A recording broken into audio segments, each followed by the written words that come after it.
Beth Harmon is the queen of Queen's Gambit, specifically the White Queen, which is why she plays as white when she becomes the world chess champion. In her very first game, she plays as black. So there is a theme of going from black, or darkness, to white, or light. Both light and dark have positive and negative connotations. Darkness is not always negative. In darkness, we relax, we sleep, we meditate. Light and dark are one, two sides of the same coin, and life is an arrangement of light and dark experiences, just like the chessboard. Life is like chess, and one must not confuse losing a battle with losing the war.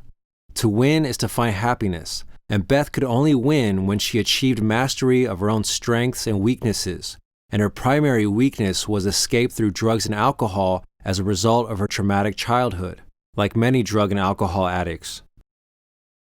And this was actually the great opponent that she had to overcome: addiction.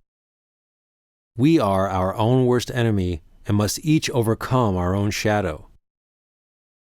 As Moses says, her gift has a cost. In fact, her gift most likely was a result of her trauma. When we undergo trauma as children, it heightens the senses and our memorization capabilities. It leads to our minds becoming hyper-vigilant in order to protect ourselves from the dangerous environment. This is a theme in Batman's origin, as well as the Count of Monte Cristo.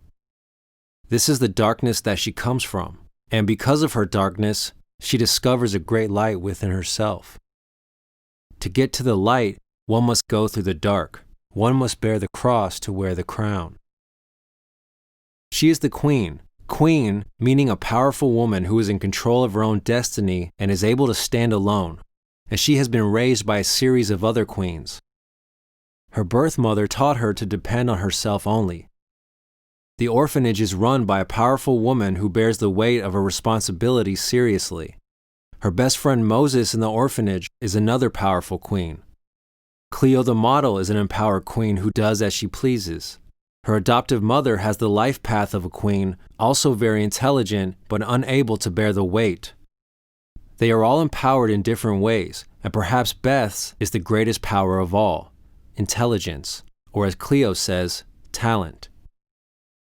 Being a true queen is lonely, marking her as different, isolating her,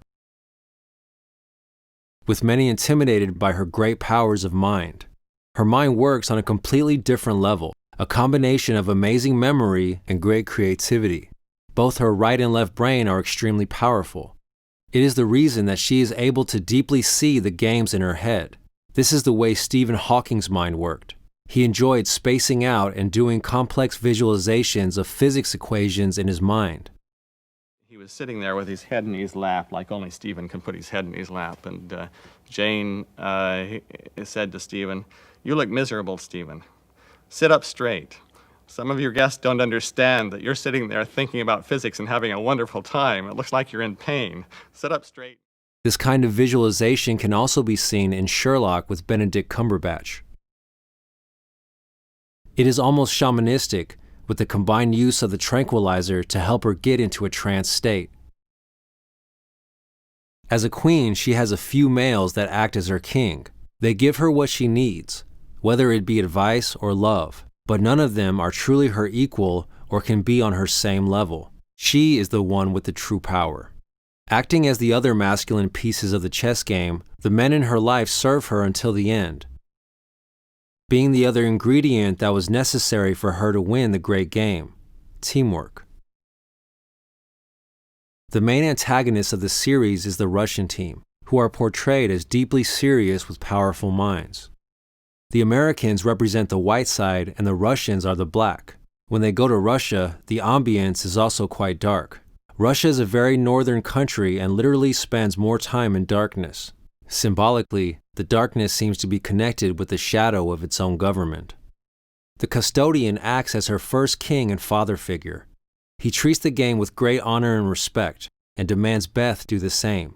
He teaches her chess and gives her the first lesson in becoming queen, which is that the game is sacred, and the game represents life, a series of positive and negative experiences with constantly changing conditions that one must adapt to. Ultimately, the king or queen side is its realm. Your realm is your reality, and your reality is your mind. To achieve victory and become a true queen or king of one's own realm, one must master the mind and the experiences life has to offer.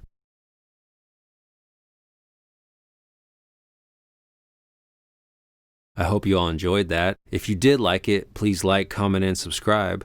This has been Shadra. Peace up and elevate consciousness constantly.